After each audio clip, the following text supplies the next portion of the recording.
And since we are here and so many people are already here, why don't I just begin? Sounds good.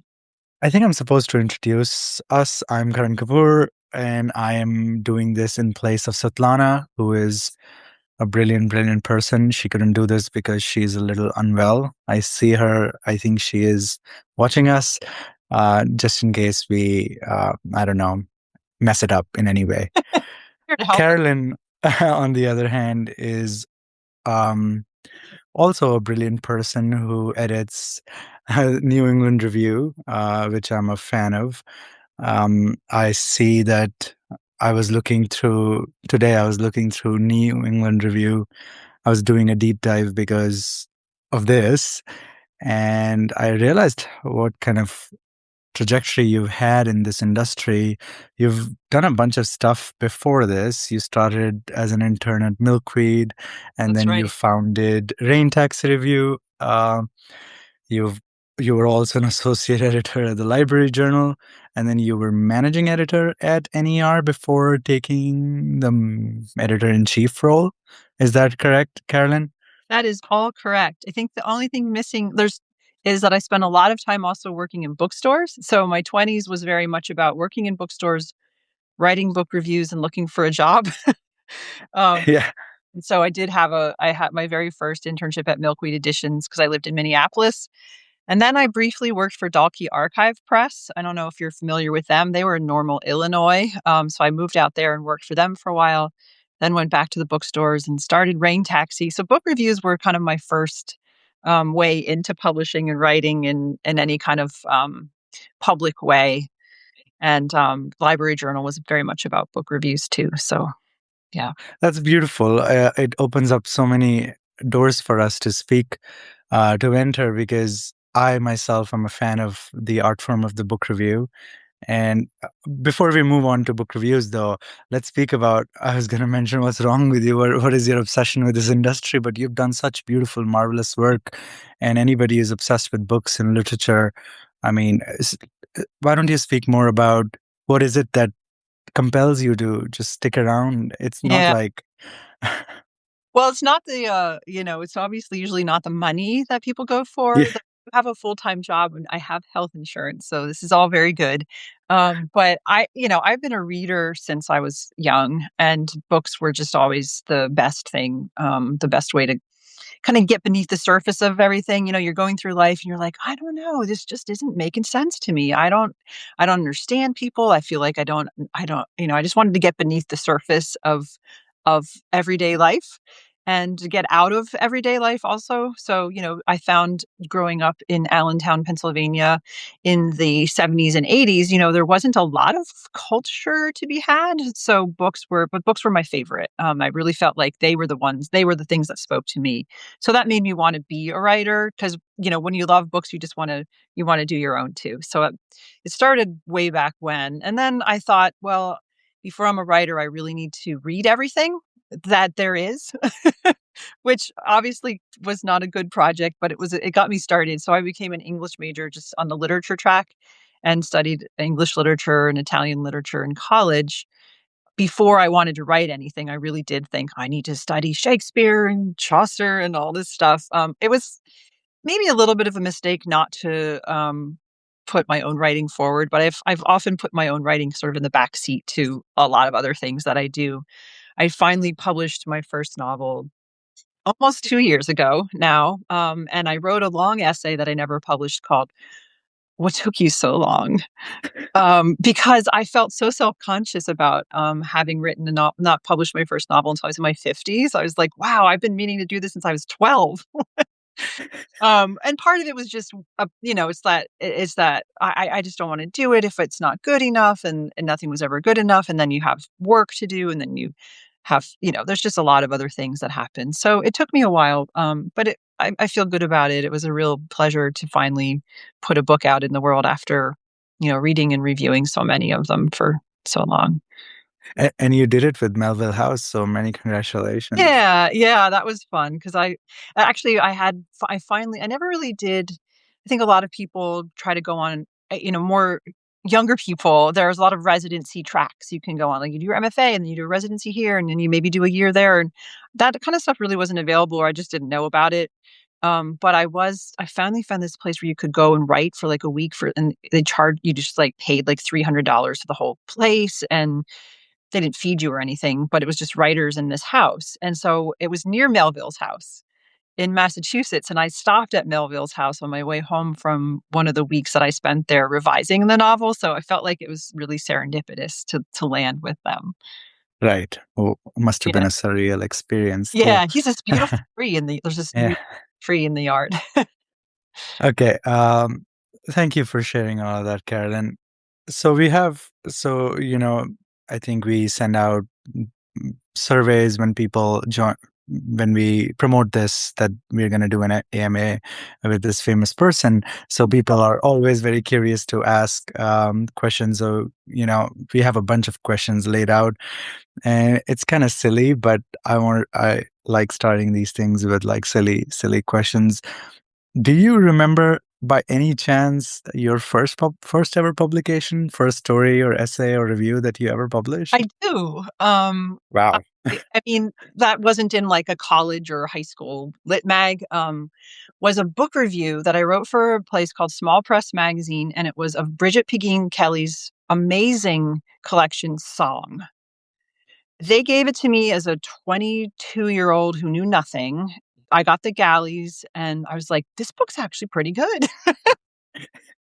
It turns out to be, I think, just I mean, years later, I'm like, "Wow, how did that get to be the first book that I was assigned to review?" It was a really brilliant poetry collection. So that was my very first one. They paid me 20 bucks, Wow. which was really exciting. And then, book reviewing was never very lucrative. You spend many, many hours with a book, Yeah. and then you read it and you take notes and whatever. But it was exciting anyway. Do you remember how long ago that was?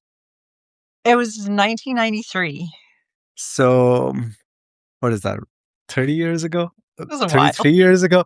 I don't want to make you feel old or anything, but 33 years ago. So uh, I think that that'll segue us into talking about book reviews a little bit more, because you said that you got paid $20. We pay or we used to pay. Now we don't even want to pay anything for reviews, but we used to pay $22 for reviews. So in 33 years, it feels like we haven't moved the Yeah. needle at Well, all. I mean, I don't think Rain Taxi pays anybody for reviews either. So what can What you is it? So uh, the the review as a form we feel is dying in a sense. Maybe you're more optimistic about it, but we feel that it's something that is on the decline, and it's more Mhm. recommendation as opposed to like long reviews that is Yeah. an art form. How do you, in your lifetime, how do you see the trajectory of book reviews as an Mm. art form? Well, um, we were not thrilled with the scene, the world of book reviews in the late '90s, which is why we started Rain Taxi Review of Books. And it was because there weren't very many publications, but they mostly reviewed the big commercial books. You wouldn't find a lot of poetry reviews. You wouldn't find reviews of books by, say, the Dalkey Archive Press books, or even like Grey Wolf, Milkweed. They were considered too small. So we thought that most of the interesting books that we really wanted to talk about were just weren't being covered. And it was mostly a print world at that point. It was like really transitional into the internet world. And I remember when we started this little print, I don't know if you're familiar with it, but it is still in print. It's kind of a newsprint, booklet size magazine. We had an interview on NPR, and they were like, "So why are you starting a print book review? Like, don't you know that the internet is where it's Is at?" So even then it was like, really, is this it wasn't really necessarily very practical, but we just loved it. I mean, we just loved the yes, layout, and we loved I don't know, everything about it was just exactly what we wanted. Finally we're going to have book reviews of the books we love, and we're going to interview the authors we love. And it just, I thought it was going to turn into my job. This was going to turn into it was going to turn into like the next coffee house press, but it was like going to be like book review, like this was our thing. And I was yes, the person who got paid to do it. And it didn't really work out that way. So I was still working at the bookstore the whole time I did that. And then finally I was like, you know what? If I'm going to spend this much time working for free, I'm just going to go get my MFA and pursue my dream to write fiction. So, it just book reviews always felt like they were going to be professional, like this was going to be Mm. my job. Now that I am past that whole phase, I'm like, book reviews are actually pretty fun to write. Like they really get you thinking in a really productive way and get you engaged in a book that you love in a much more deep way because you have to spend time with it. So, sometimes I think I should just go back to my first love of writing book reviews and like skip this whole novel writing thing. Novels take so long, just so many Excruciating write business. and delete and no one ever reads. So, No, we were so lucky to publish a review of yours, and that was my first introduction to your work.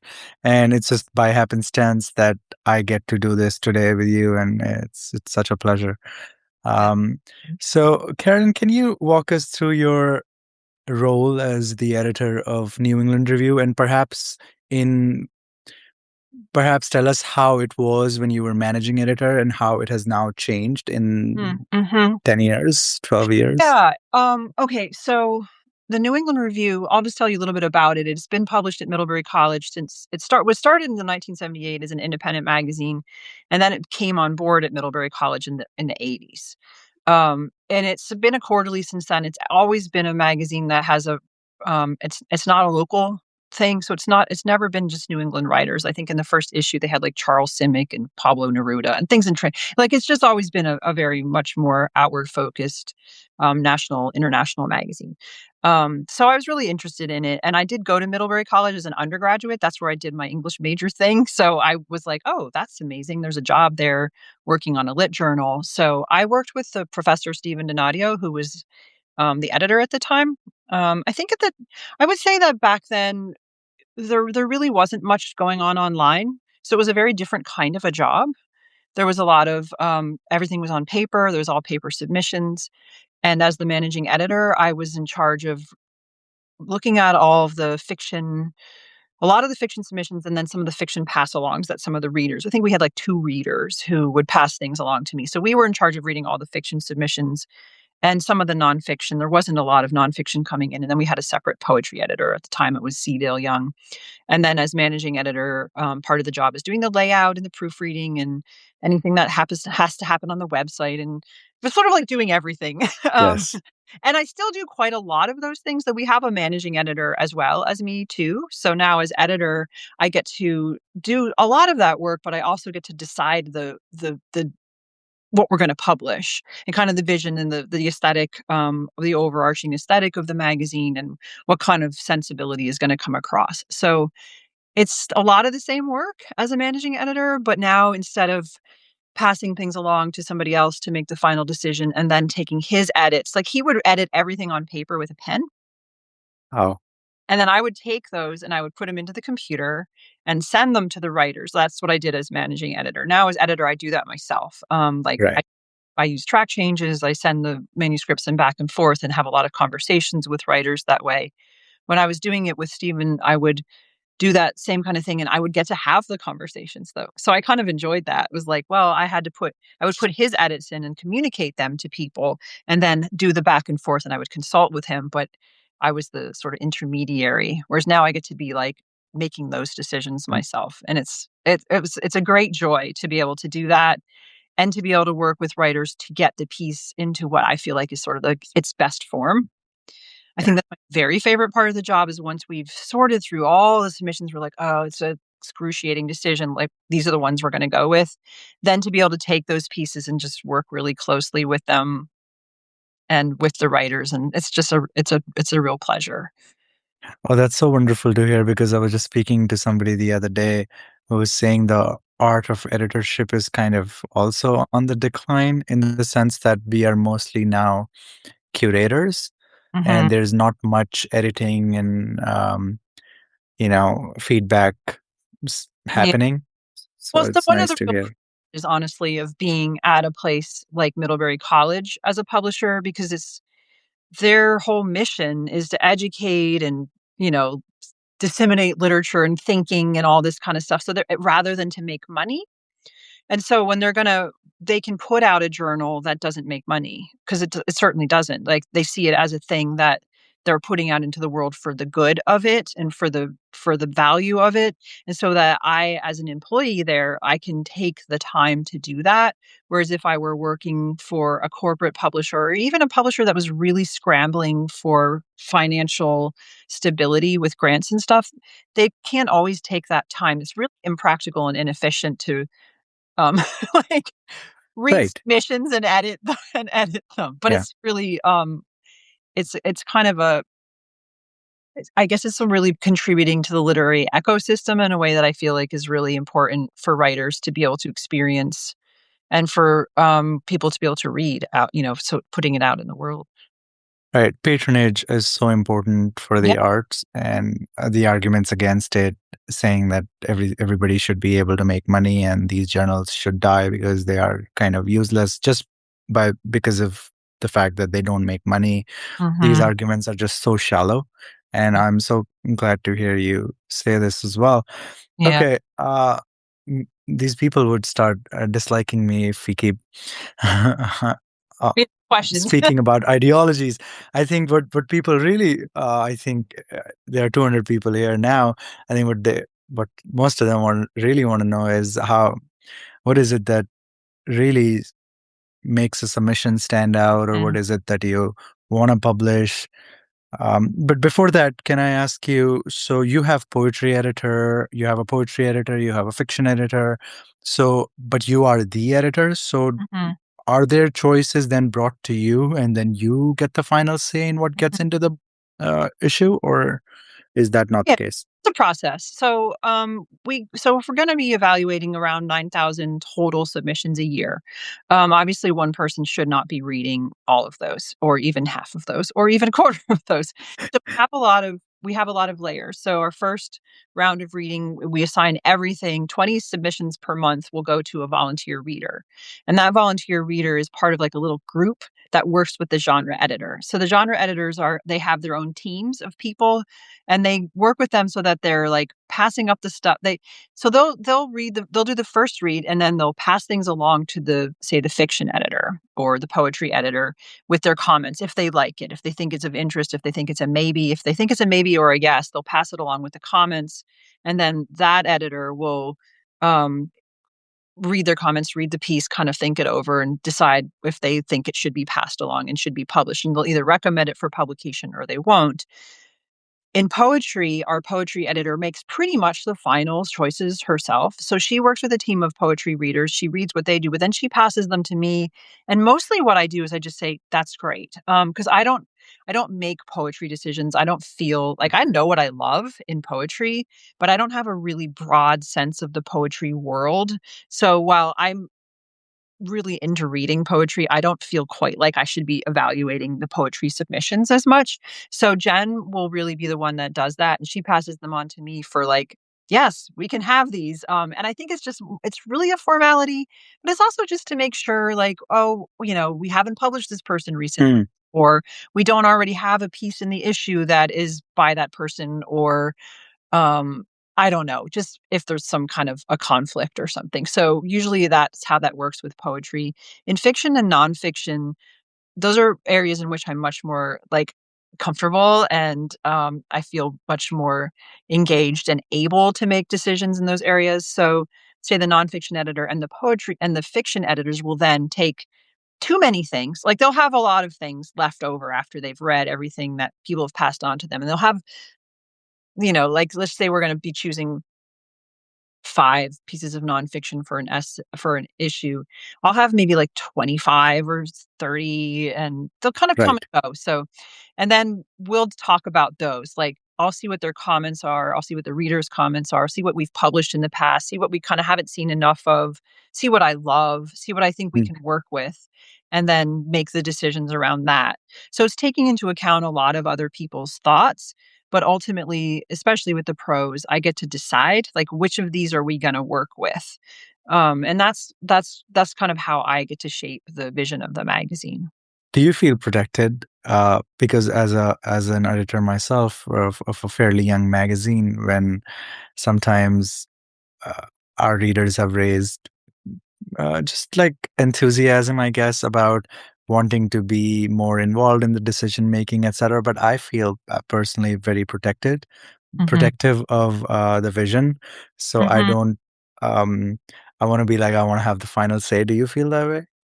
I do. I mean, Okay. like I said, like with poetry, not as much. I really do trust Mm, my poetry editors to do that. But with the prose, I really, I really do. And I also feel like it would be very difficult for me to then do the edits, the back mm, and forth, the copy editing, that kind right. of stuff, if I didn't really Right. feel like it was a great piece. I mean, it's not to say that I don't like Elizabeth, in nonfiction will do a lot of the back and forth. Sometimes she'll have a piece that she's like, "No, I think this one's really gonna be great." And, it takes a lot of time to do that kind of work, the back and forth. And nonfiction often does need a little bit more developmental editing, Right. any of the other genres. So, sometimes she'll get involved in that. The fiction editors don't really get involved in very much of that kind of maybe developmental or line editing. They really just do more like a recommend. I recommend this. I think this is interesting, and then they kind of back off. Like Right. Right. all done. Uh, all of that makes sense. Mhm. One question out of curiosity. So are Jen, Elizabeth, and other people on the masthead are also employees of the school? They are more like independent contractors, so Okay. they work like what the college how's set up is a job that's 5 hours a week, and they put For in you as well? no, no, no, No. they're Oh, 5 thank hours. God. I'm a Okay. full-time employee. Okay. That's good. Okay. Yes, they're 5 hours a week. We're gonna change it to an independent contractor situation because it's kind of absurd, Right. but that was just like a legal thing that I think because of fair labor standards, you couldn't whatever, it's who cares? Right. So, Um, yeah, I was just curious. I probably shouldn't have even asked that. So, Jackie in the comments is asking, what is the journalist acceptance rate? Do you know from the top of your head? oh, so in I was trying to figure this out. So I think in fiction it's like 2%, nonfiction is a little bit higher than that, maybe more like 5, and poetry is probably 2 or 3. Okay. Cool. I think that that is as competitive as it gets, but also not so much that it's Yeah. 0.001%. So the Yeah, I people used have to think hope. it was like my math is pretty bad, but I used to think it was like 1%, but then I was like doing the calculations the other day, and I think it's more like 2. Okay. So, Okay. So a logistical question somebody's asking in the chat is with three fiction editors and a group of readers, if somebody is submitting work, who should they be addressing the cover letter to? it doesn't really matter. Okay. The cover letters are not super important. They're useful in the end when you're going to respond to the person and you wanna know, well, if they said maybe they say that, "You encouraged me to submit again." You wanna acknowledge that and thank them for trying again, and maybe ask them to submit again. Or if there's somebody we've published before, we want to acknowledge that. If there's someone who's never published anything before, we might feel a little bit more eager to we liked it, or just give them a little bit more feedback. It's useful when you're making a final decision and you're trying to decide, like maybe you have like 3 stories and they're all really Hmm. interesting, and you're like, but they all kind of need work. And so then Yeah, you the cover letter to see like, is this a person who's already published a lot, or is this a new writer? And if it's a piece that I feel needs a lot of work and it's by a person who's already published a lot, I'm less likely to do that because it's not going to be as meaningful for them. They already have a track record. They're very confident. They're not going to want to. They might not want to hear from me, or they might I just understand. Huh. I'm going somewhere else. So in that way, the cover letter is useful. You can just address it to Dear New England Review. You can say Dear Editors. You can say Dear Maggie Sue and Emily. It doesn't really matter. Cool. Thank you for that answer. And it also, you also answered another question I was going to ask. Somebody asked if the work has potential, would you end up taking it, even if it needs some editorial guidance, or is there just not enough time? But it Mhm. looks like you all are very open to the back Yeah, and forth. like more something when something really strikes me, especially like it's something in fiction, I think it just feels so alive and it's such an interesting voice and it's just something I haven't seen before. I like will really want to work with it. And sometimes I feel like, oh, I really shouldn't because it does take a lot more time. And maybe if we're in a big hurry and we've already got enough stuff and things were already ready, we won't take it. But if there's something, sometimes there's like a piece that we had that came in September, and I kept being like, yeah, but it's kind of a mess, and so I should say no to it. And then I kept coming back to it and was unable to reject it. Right. So let's unpack that a little bit more because I think the most common question that was asked in the survey was what makes a submission stand out? And that's the question we get all the time as well. Mhm. And it's almost an unanswerable question, but I think you're up for the challenge. Yeah, we'll take a stab at it. I know Yeah. I get this question a lot, and I think Yeah. I try to give a different answer every time, Yeah. 'cause it is a difficult question to answer. One of the things is I think there's just something about reading I'm talking about prose here, but when you're reading each sentence, there's a sense of care taken with the language. I think language is really important. One of the places where people, I think, really give themselves away is in their figurative language. So when you're reading a piece and you see a comparison or a simile or some kind of metaphorical um, writing, it gives you a really sense of how precise they are, or if it's original, if it's funny, or maybe if it's cliche. Like there's a way in which I feel that that's when I'm reading and I encounter that kind of that that that aspect of the prose, that's where people really show where they're at. Like, are they going to give me they stood like sentinels, like I've seen that so many times, or are they going to give me this headache was so virile, or something like there's just a different Uh, way that you feel like the language is arresting. And it doesn't always have to be that way. Sometimes it's very plain, very quiet, and it takes a little while for it to creep up on you. So if you're a writer who's like in love with language and that's your thing and you let that happen, we can feel that. If you're a writer who loves character or even structure or image or something, you just have to kind of go with your thing and just do it really carefully and fully.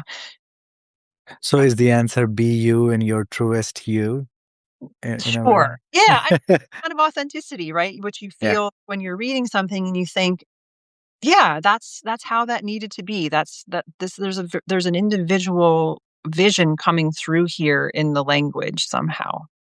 Can you ever tell that this person has really tried to modify their stuff just so they can be in NER? Just I don't to think so.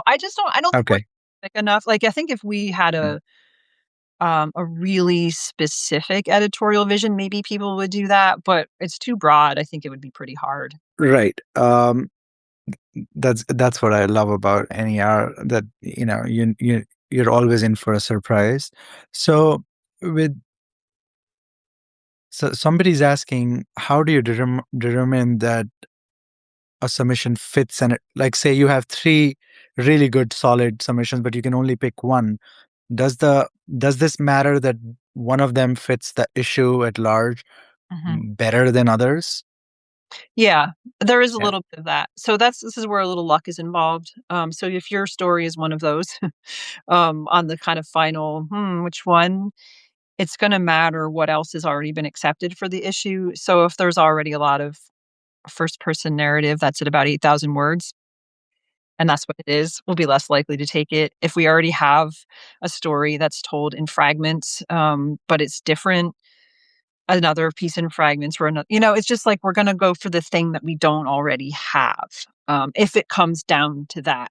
The first thing we do is just take the stuff we love and sort of spread it out, but then there always is that time when you have a few left and you're like, gotta pick, I can only pick one, and that's definitely where the luck comes in, but at least those writers will be told, that it came close or that our staff really loved this, please try again. So Right. there'll be Right. some. We're not gonna give the story a critique. I don't think that that would be very useful, or maybe it would be useful, but I don't feel like it's appropriate for us to do that because 'cause we're not taking it. Why would they wanna change something that we're not gonna take it anyway? So, Right. yeah. Which leads me to, do you ever send conditional acceptances in the sense that we will take it if you change the title, change this ending or the beginning or the voice, or add something or subtract something? Mhm. So more like how we'll do that, if there's a piece that, we're really interested in, but we're like, not exactly how it is. It won't be accepted or rejected, but rather we'll just write them an email and just say, we're really interested in this, but we think that, the middle section goes on too long and the title, whatever. Would you be interested in working with us on this piece? Um, and if they say, yes, I would love to, then you'll say, okay, great. What do you think of these 5 things? And if they say that all makes sense and I feel like it's already pretty close, then we'll accept it Okay. and do the edits. But I wouldn't say, like, we're accepting it, now do these things, or we'll accept it if you do these. If you'd okay. Because No, that's sometimes a if they do those things and it just doesn't. I've learned to be very cautious about that. yeah, because sometimes the story might, even if the things that you've asked, they've done it, it still might not work, Mhm. right? Or they wrecked it just, or it feels they wrecked something, that the thing you loved. So we only accept It's if we on. feel it, because sometimes I think a piece needs some work, and we'll accept it knowing that it might not come out to be better than it is right now, but I'd be okay with it anyway. Okay. I think it could Right. be better, and here's Right. the things I wanna do, but I'd still be happy to publish Yeah. it. Right. Then, Yeah. Yeah. yeah. So I know that at this stage in your editorship, you probably do not get to read. You certainly do not get to read the slush, but do you still remember from the olden days or whatever? What are the things that just get an immediate no out of you? Like that's an Oh, yeah. just a no I mean, I no. still read stuff where I feel that way. Like I said, it's a cliche. Okay. Cliches really bum me out. Yeah. And when it feels like language borrowed from TV shows, like the kind of dialogue that you're like, this does not feel authentic. This feels like this person is really an expert at TV, police drama, procedural things or whatever. Obviously, stuff that's, like, offensive. I mean, I think sometimes people, will write things with sort of gratuitous violence, or or racist stuff. I Hmm. mean, that kinda stuff, maybe they think it's edgy or something, I don't know, but I think those things, it's, like, easy to be like, "No, we don't even wanna deal with this." And I think sometimes what I'm worrying about now is, like, AI stuff, and I think sometimes people are I'm afraid that people are gonna start, submitting AI created fiction and essay. Maybe they already are. Yeah, most certainly. Yeah. um, so I don't think I get a lot of that up to me. Um, I know that some people use AI in an experimental way, or maybe they're using it. I don't know. There are ways people could use it artistically. I don't really wish for them to do that. I feel like we have enough machine learning in our lives. This is one place where we get to be fully human, so why mess with it? But I'm not Right. prescriptive Right. about that. Yeah, we need another AMA for that. Just that Yeah. alone. So John in the chat is asking that they have sent out hundreds of submissions and have published a bunch in the last year or so. Do you think that gaining some publication bylines help getting into better paying markets or into bigger magazines? Um, I don't know that that helps, like, in the bio or whatever. We used to try to divvy up our submissions, like, a while ago, like, our poetry editor, and this was years ago, would have a list of, like, if the person is published in these are my 5 favorite magazines. If the person is published in these magazines, send them directly to me.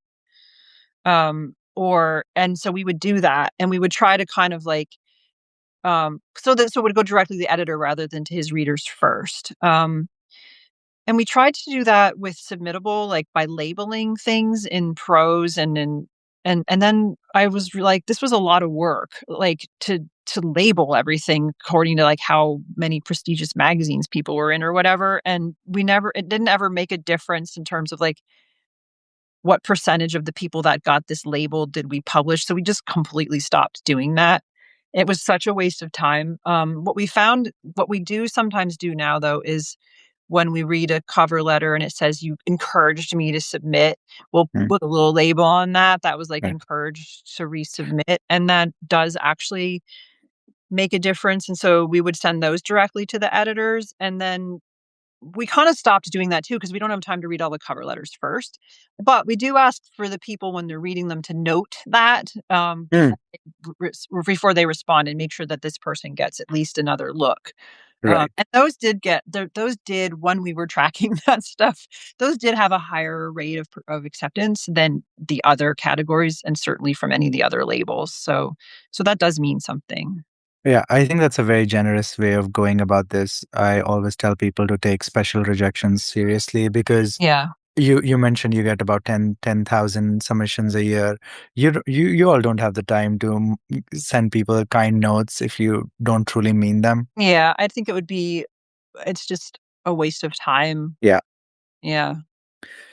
Um, so when you somebody asked that when you reject a piece, but like what you read and are interested in other pieces from the author, do you also like I know that I guess what I'm trying to ask is there a higher rejection than a special rejection? So there's a few different kinds. Yeah. So, I mean, you're probably familiar with Submittable, maybe not, I don't know, but Yes. you can create your templates. And you can have like it and it sort of depends on what kind of we liked it, to the point that one staff member really liked it, or we liked it that like we almost published it. There is a difference there. So we'll say I think the note says something like our staff enjoyed this piece. Sorry, we're not going to take it. Which is like that means somebody was rooting for it. It doesn't mean that it almost got published, but it means somebody was rooting for it, and that's a positive thing. If it's gotten to me and it's gotten pretty close, then we'll say we were impressed by your writing. Please try us again. Yeah. So that's like Right. a higher level. And well, sometimes I'll just mess with the note and make it a little bit different depending on Right. like we really did almost publish this, or we thought this was really funny, Right. or Right. something, and Yeah. personal a little bit Yeah. more at that point. Cool. Um, so somebody's asking that a lot of people are unpublished and probably feel a little maybe that they are not at the level of, even at the level of submitting to a prestigious magazine like NER. But does it really matter? You already mentioned that you all don't really pay attention to cover letters, but Mhm. does it really matter if a person has never published before? We love that. I mean, if that piece catches the attention of our staff, and if that piece makes it to my desk and is one of the final pieces being considered, that's actually a positive, for that writer. In fiction, Why? I'm sorry? Why? Well, I mean, I think because we get to then be like, "Wow, we've got to publish their first." I mean, Yes. and we believe, it's just like this amazing thing to be able to say. Like, I don't know if you're familiar with the writer Laurie Ostlund, but her book, Are You Happy? Is done really, really well this year. And we published her very first story, like, in 2008 or something, Wow. and she's been very loyal to the magazine, like, she's found good staff readers for us, like, you just kind of it just means so much to somebody to be their first publication that it's like an honor and it's exciting. So if it's really close and you're like, wow, this person's published nothing, this is really amazing. Like, Yeah, even if they haven't published anything yet, I am very sure that they're gonna go on to win many big you awards do and feel that way. And yeah, sometimes they yeah, do, sometimes they don't. You know yeah, what? Sometimes they just publish one incredibly beautiful story and that's it. And you yeah. never hear from them again, and that's okay. Yeah, I mean, there's certainly beauty in that too. Hmm. Um, s- I think just a little bit about writing and editing itself. So there are also people, especially I think in attendance here now, who are not part of an MFA, who do not say have a workshop group or are not part of any groups. Hmm. What do you suggest? How do people revise and edit their stories if they're not part of any such workshop? Mhm. A no program or something. Well, and Yeah, it's to have someone to read it for you. So whether it's your partner or a friend or a writing group of other just local people or people who you've found online or whatever, I think it's good to have somebody. Some people work totally alone though. I mean, it is totally possible to set your work aside, read it again and be like, I know exactly what I want to do with this. I mean, I kind of do that. I don't like to have a lot of feedback.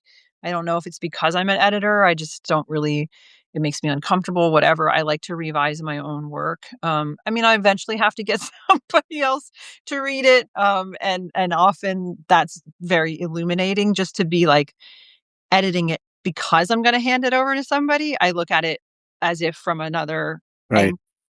I don't think you need a professional program. I don't think you need to be in a workshop that you even through a writing center, though there are plenty of interesting writing centers and other groups that you can get together with if you're looking for people, say you don't have a writing group and you're trying to find people who you can connect with, you can just do one workshop at, Grub Street or the Loft Literary Center or Hugo House, or whatever those places are like that are all over the place, and maybe meet Yeah. someone from that you can then Work with.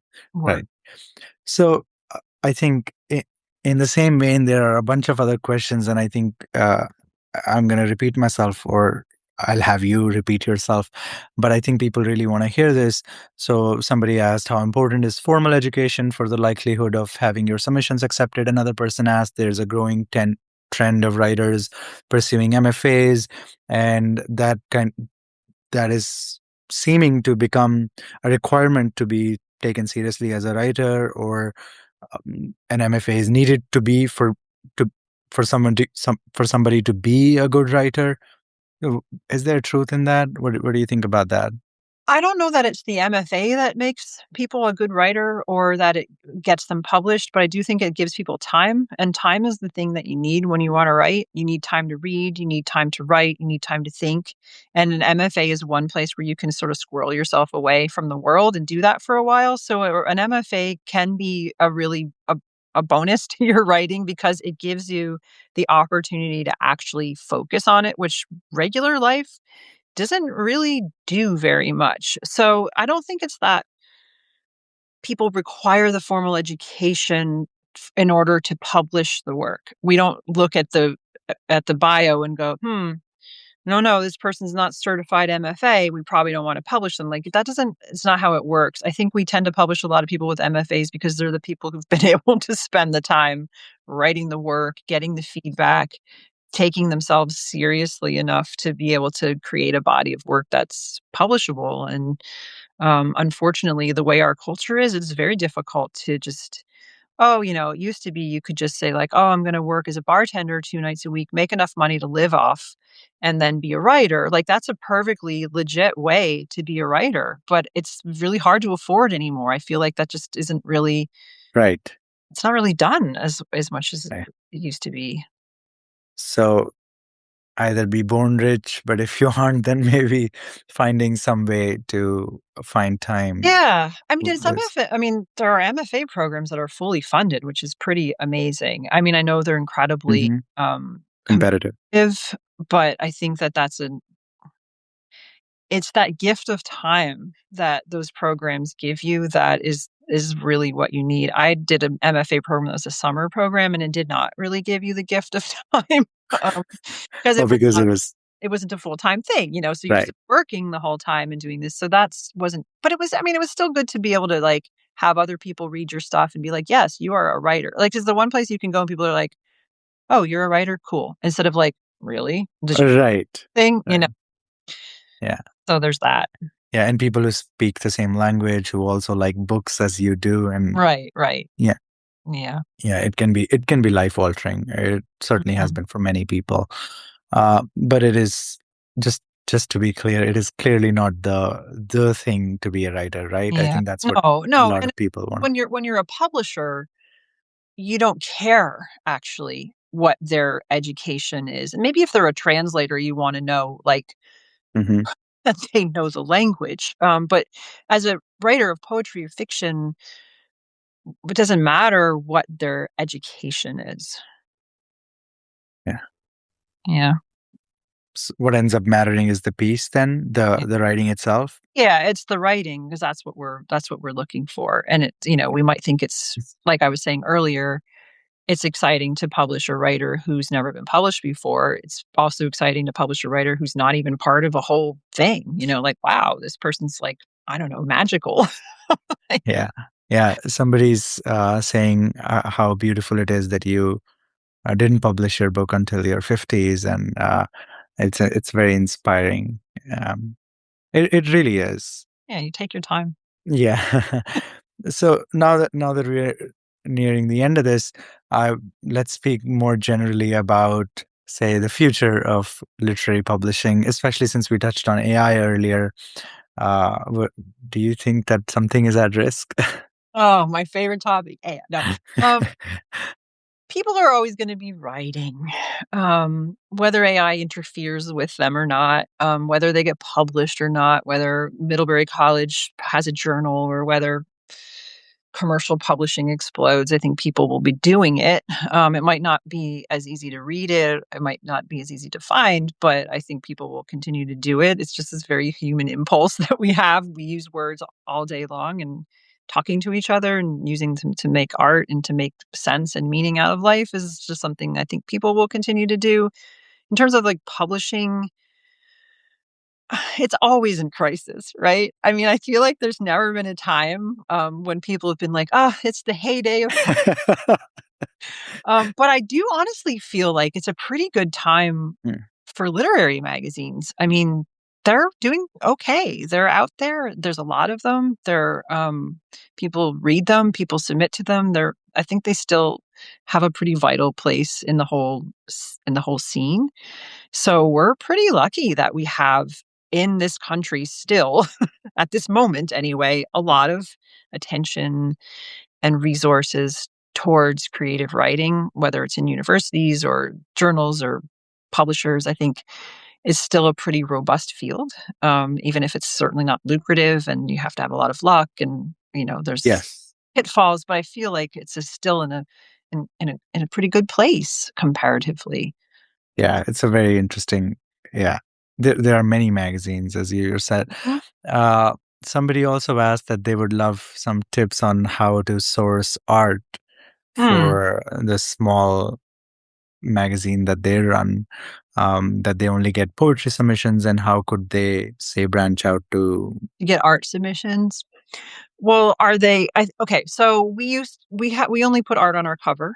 We don't have art pages in the inside. And we used to have an open submission call for art. So people would submit art just in the same way as they would submit poems or stories.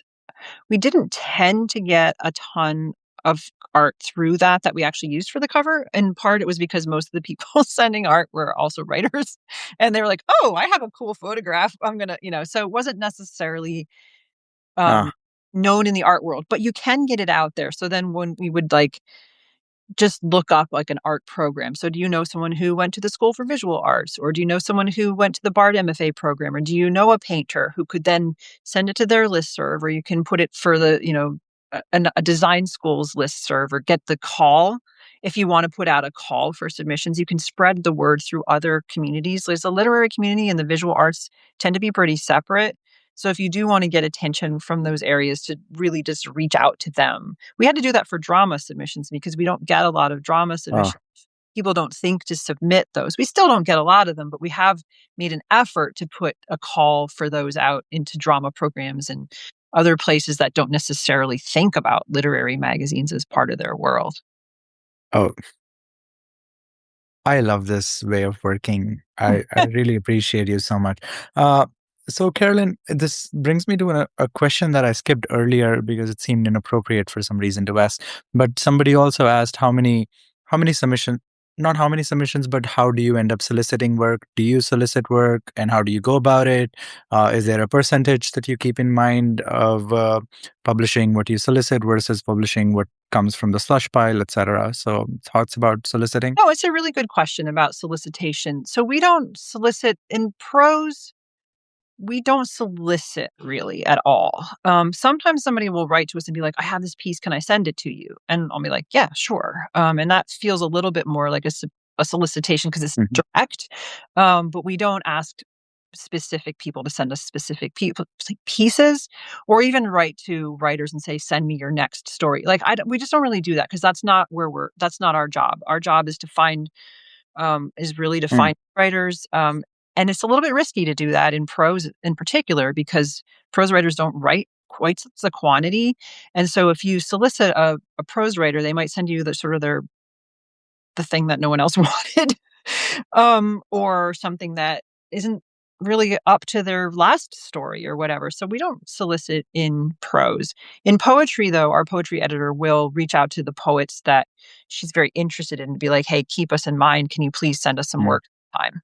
And I think like if you were to look at any average issue, so that say there's like 12 to 14 mm. poets, maybe like two or three of them are people that the poetry editor asked to submit, and often it will take them like a year or two to actually send stuff. So she asked a number of people when she first became poetry editor in 2021, and now she's finally getting stuff from some of them. Okay. So it can take some real time, and if you're Yeah. stacked with a lot of turnover, like it's not. Right. No, I imagine that happens so that people who are publishing some of their first poems feel good about being next to, say, I don't know, Victoria Chang or somebody. Right. Yeah. Yeah. Yeah. Yeah.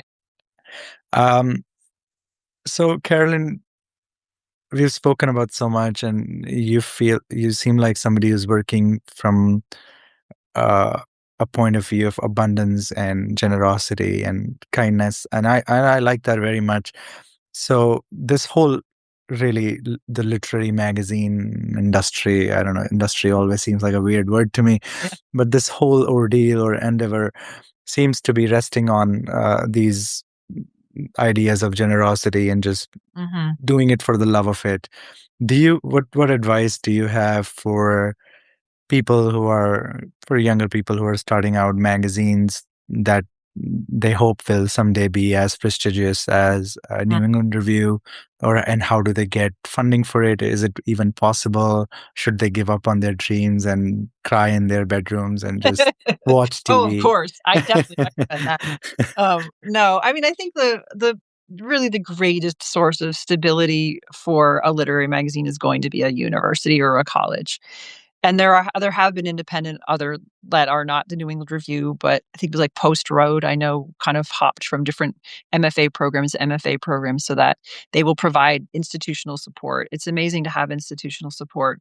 Unless you're like the Paris Review and there's maybe an endowment or you had the Aga Khan, I guess was the original funder. There has to be a purse behind it. You can do it on your own. We did Rain Taxi on our own for I guess I did it like for 3 or 4 years, and it's still going. I mean, Eric has found ways to kind of get grant funding, and it's on a shoestring for sure, but it is possible. He's incredibly persistent, and Minneapolis is a good place to be for Right. funding, whereas Vermont is not. So there's not much other public funding you can get. And I think the longevity and the just the institutional support for a literary journal is awesome, and I know that MFA programs like having a literary Journals. as part of their offerings, and so if you have a literary journal and you've built it into something fairly stable and that has a vision, there's a potential that an MFA program would want to support it. Whether that means, like, they just wanna, give you a computer and office space and tech support, or maybe they want to have you maybe they want to give you grad students to be readers, or maybe Hmm. want to give you a teaching job and a course release, or maybe they want to give you a job, or who knows. It's not easy. I don't think there's a lot of universities out there being like, hey, we want an expense on our books, but I think that's the way. I mean, grants can be had, but they're pretty competitive and difficult. So, so what you said seems to be you get a lot out of, say, affiliating with an institution. But Mhm. what are the things that you would have to, say, give up to be part of that institution? Uh, I'm not gonna ask you to imagine if it were an independent operation, New England Review, and you were running it without the school, how would it be? But just for a general person who is starting a magazine, and what will be they giving up if they start affiliating themselves with an MFA? Yeah, there's the possibility of having to give up some of your own vision. Like they might want you to allow their grad students to have more of a say than you want them to. They might want I haven't heard of this from other institutions, but they might want approval of what you publish or some sort of or to see it in advance. There's a chance of that. Middlebury does not do that. They just like, "Whatever, you're doing your thing. We trust you," which has been awesome. So But there's no censorship that comes with that's wonderful. no, they don't no, they no, I know somebody does, and I know that they trust us, they've hired us, they approve, the magazine's been going and you can publish strange, weird, controversial things in a literary journal, and it's okay. It doesn't mean that the college is standing behind every opinion in the book or whatever. So I think that there's an understanding that the literary journal has to be independent in order to be a legitimate Yeah. literary journal.